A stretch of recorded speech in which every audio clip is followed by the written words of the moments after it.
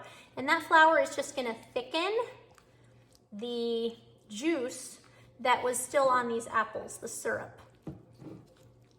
There's a video up on YouTube and also recipe on the blog for canned apple slices. You can search for that under Wagon Wheel Homestead and you will find how to do that. So then voila, you have apple pie filling. But I could have used those to make apple syrup. I could have used them to make apple muffins or apple coffee cake, right? Like I can make so many things out of canned apples. Okay, and there's that crust that we had ready to go. We're just gonna flute the edges, seal it down nice so that the juice doesn't come out.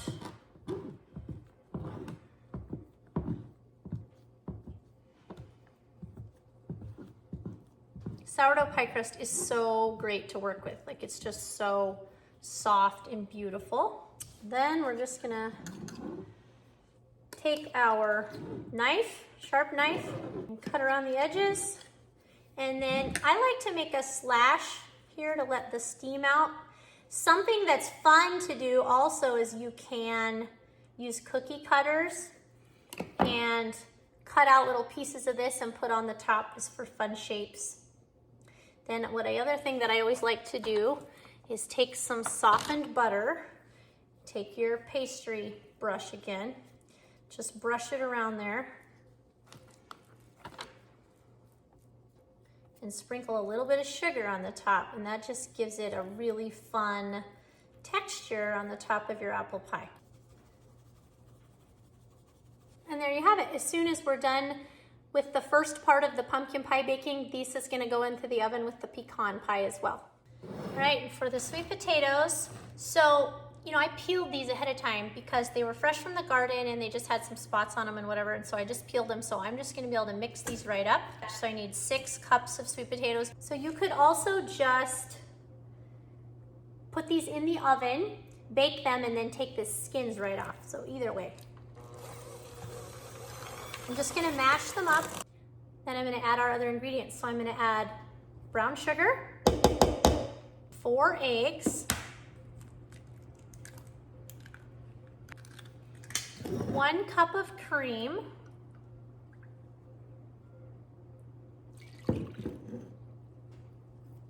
half a cup of maple syrup, teaspoon of vanilla, again from the pantry, tiny bit, just a pinch of red mineral salt, and a half a cup of butter melted. I'm gonna go ahead and get another half a cup of butter melting for the topping so that it's ready. Get this mixed up.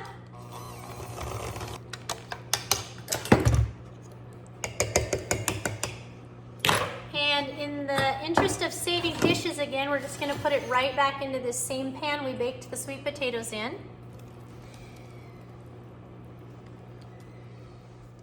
And now for the topping, we're gonna add a half a cup of melted butter, another cup of brown sugar, it's time to stick our apple and pecan pies in the oven and reduce the temperature back down to 350. And we're gonna put a cup of sourdough starter in here, a cup of pecans,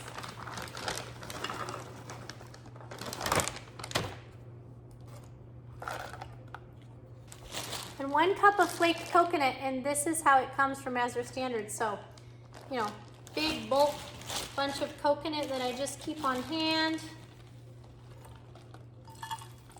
So about a cup of that. And there we go, that's gonna be our topping for the sweet potato casserole. And again, it's going to have the long fermented benefits of being made with sourdough starter. And we're just going to put this carefully over the top of our sweet potatoes.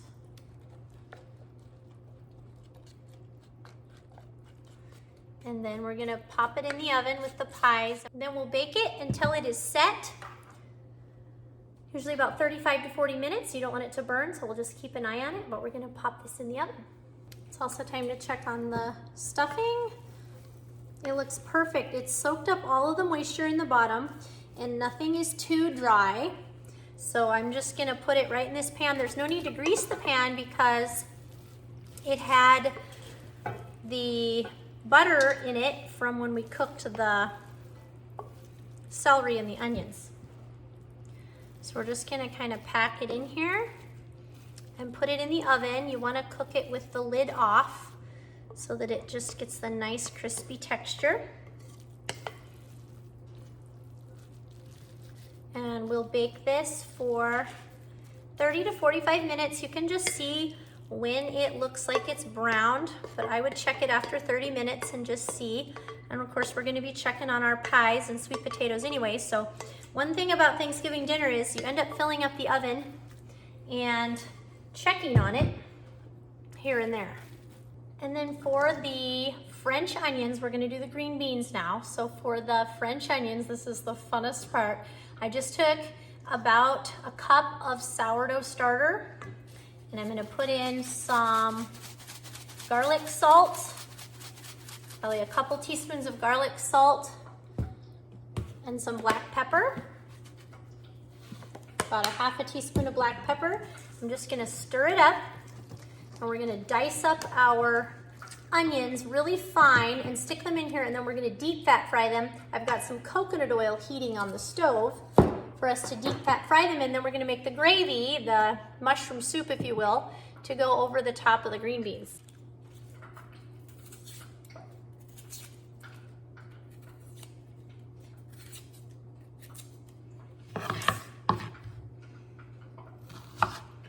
Okay, and what you wanna do is just cut your onion in half and lay it flat, and then you want to use a really sharp knife and you want to dice them as finely as possible. Tiny little slivers.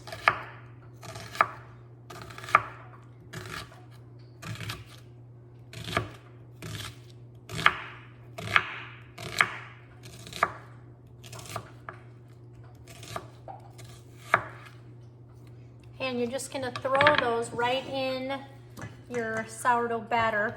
And it does help if you kind of pull them apart when you dump them in so that they get mixed up individually. You want in each one of them coated if possible to make them like French onions that you would put into green bean dish.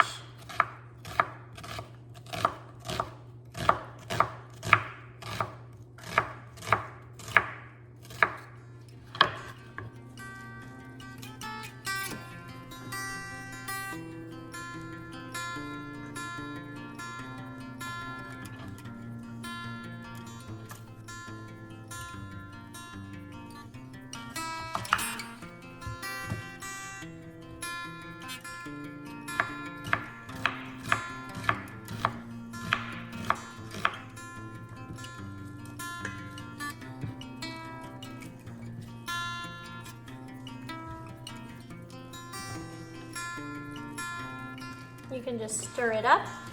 You want to get them as coated as possible.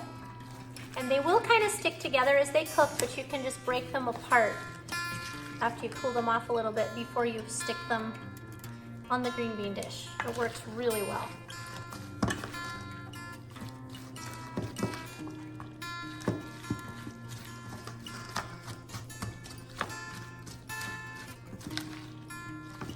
All right, here's my hot coconut oil. It's on medium-low heat. It will, when I add these onions, it's gonna cool it off, obviously, but you have to be a little careful because it does bubble up. So you don't wanna add all of these at one time or it will bubble up all over your stove. So this is gonna cool it off here. it's the moisture in the onions that is boiling off, and it smells so good. I probably will actually, this is more than I usually make for onions, because I want to stir some into the green bean casserole as well, since it's onions and it's not like it's expensive from the store. So what I'm going to do is probably fry these in a couple different batches. So I'm going to put about half of them in here and just kind of stir them just enough. You don't want to knock the breading off, but just to get them all down in that oil. And I'm using a small pan, a smaller pan, so that the oil is deeper. You want to deep fat fry them if you can, but I didn't want to use tons and tons of oil. This is coconut oil. You could also use beef tallow, that would be super yummy. And then over here, I've just got some butter going, and I'm going to pop these mushrooms in and let them start to saute. This is going to be the gravy that's going to go on the green beans. We're actually just going to bake it right in this pan, you know, put everything together and stick it right in the oven like this. And we're almost done. We've got to mash the potatoes and make the whipped cream and check on the turkey, and I think our meal is complete. You could do this without mushrooms. You can make this same gravy. You could put, you know, you can make like a cream of celery, cream of mushroom. You can put onion and garlic in it. You can just leave it plain, put salt and pepper in it, whatever you want to do. But because it's Thanksgiving, I wanted to get some mushrooms because it's extra special and just makes this extra delicious. So I'm just going to keep these, I'm just going to monitor the heat. I'm going to turn it up just a little bit. You want them to simmer just like that. You don't want it to boil too fast, but not too slow either. And you'll know when they're done because they'll be all nice and crispy brown, and we'll take them out and let them cool. So you can see the onions are starting to brown. I did flip them over just one time. So I'm going to pull them out and just let them drain. And again, we can pull them apart, flake them apart to be just like French onions. I'm just going to let them cool like that.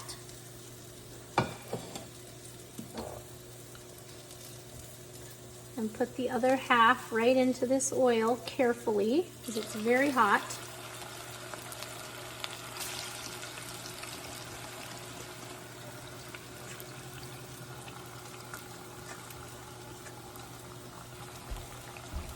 Just, again, push them down in so that they will cook.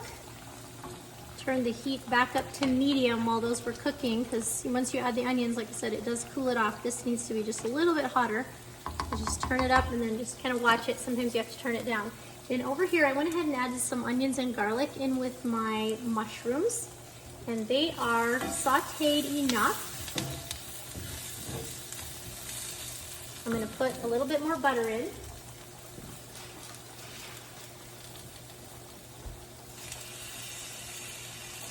And then to thicken this, we're going to use sourdough starter. So 1 cup of sourdough starter.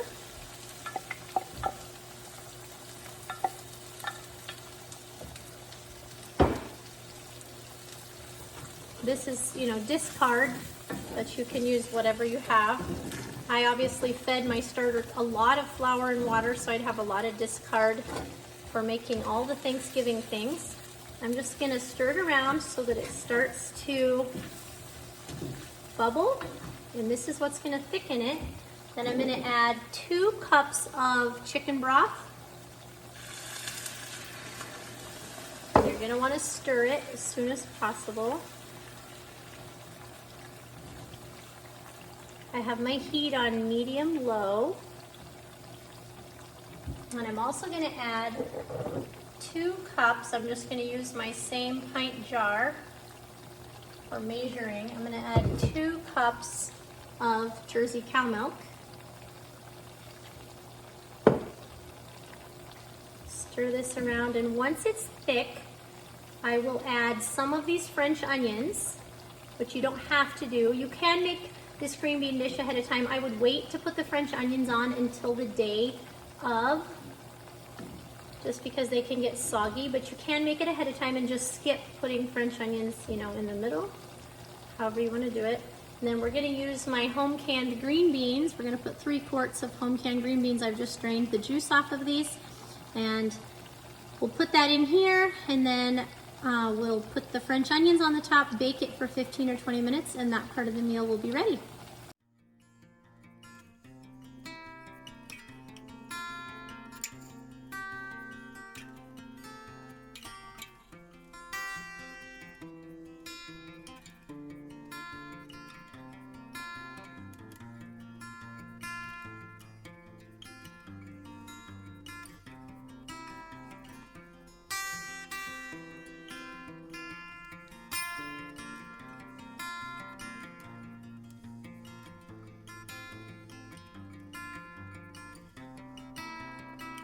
The stuffing is ready. The sweet potato casserole. The pies are almost done. I'm going to leave this one just a little bit longer. You want to bake the pecan until the center is set, and then let it settle and let it cool. Pumpkin, take my little foil pieces off here and show you. I kind of toasted it in one spot. I'm gonna let it bake just a little bit longer until it's just a little bit more set. Then I've got just a little bit of butter here. So I'm gonna put into this a 1/2 cup of sourdough starter and stir it around. And 1 teaspoon of salt. You may have to add more to taste. This is gonna be for our gravy. And a 1/2 teaspoon of pepper. We're just gonna let this stir around and get incorporated here, and then we're going to add 2 cups of chicken broth and make a gravy again. Just stir well and then cook until it's thick and bubbly. It's not quite there. I want it to be just a little bit thicker, but it will finish thickening. If you want to make a good sourdough gravy, you figure about a 1/4 cup of sourdough starter per cup of milk or broth, or the combination thereof, and that makes a really nice gravy. If you want it super thick, like a condensed cream soup, you can figure about a 1/2 cup of starter. Finish off the green bean casserole here by just breaking apart these French onions. They're so good just plain, but probably we should save them to put on the casserole. Our turkey is done, so we're gonna carve that up, mash the potatoes, which I could have done sooner, I just haven't had time. You can, like I said, you can make those potatoes ahead of time, and then, you know, they're just baking in the oven with everything else. That's a really great way to do it. And I'm gonna start some whipped cream going, and we're all done. All right, to mash the potatoes. So this is some onion powder I just got from Azar. I usually keep these in pint jars in my spice cupboard. I just haven't gotten it put away yet. So I just wanted to show you what the spices look like. So I'm just gonna put some in here. You can measure if you want. I've just made these so many times that I just usually do it to taste. Potatoes always need salt. Don't be shy on the salt. Couple teaspoons of salt, about a teaspoon of pepper. And again, I'll have the printable recipe for you on the blog so you can find it, wagonwheelhomestead.com. All right, butter. I'm just using up some bits of butter that I have here from the last couple of days. I've actually got some more cream in my food processor so I can make more butter, because it's kind of an always needing done thing around here. This came from the freezer. And then I've got some homemade sour cream. If you've never made homemade sour cream before, it's really easy to do. All I'm gonna do is take this jar that's got the kind of the sour cream culture left in it and fill it back up with cream, and voila. Let it sit on the counter for about 24 hours and we'll have sour cream. Put it in the fridge. And some cream cheese. This is just yogurt that I've actually strained out to make into cream cheese. Just just gonna stir this up here. Again, it's already got the garlic in it. I'm just gonna use my hand mixer. You can also use your stand mixer, or you can mash them by hand, but they're obviously gonna be fluffier if you use a hand mixer or a stand mixer. I'm just gonna take these, see how fluffy they are? And I'm gonna put them in this serving dish. And see, the peels aren't a problem. They don't bother me at all. But you can sure do them without the peels if you want. It doesn't matter.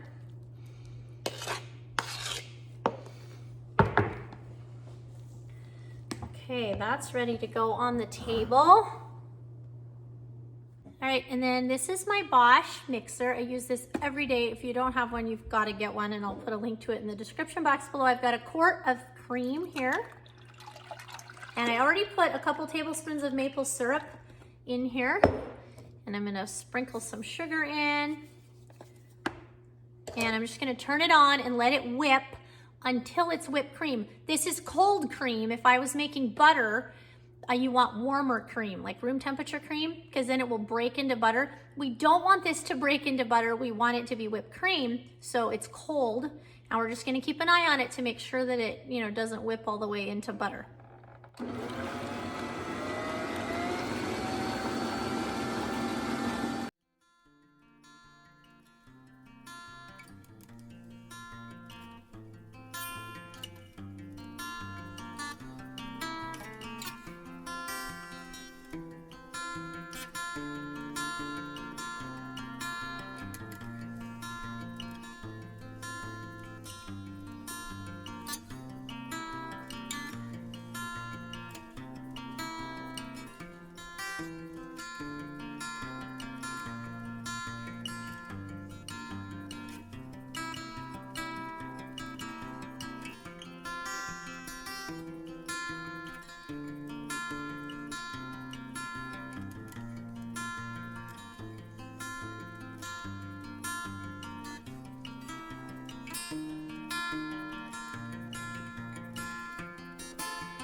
Well, thank you for joining me today for this from scratch farm to table sourdough Thanksgiving, where we used all of the food that we've grown in our garden, some things from our homestead pantry, and we only had to spend $25 at the grocery store for the special things like the cranberries and the mushrooms, which we could have lived without.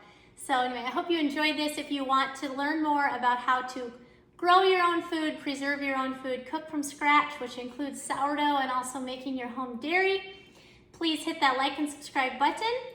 Don't forget to download the free ebook, the Farm to Table Thanksgiving ebook at bit.ly/Farm to Table Thanksgiving. The link will also be in the description box below, or you can visit wagonwheelhomestead.com, and we will see you in the next video. Happy Thanksgiving.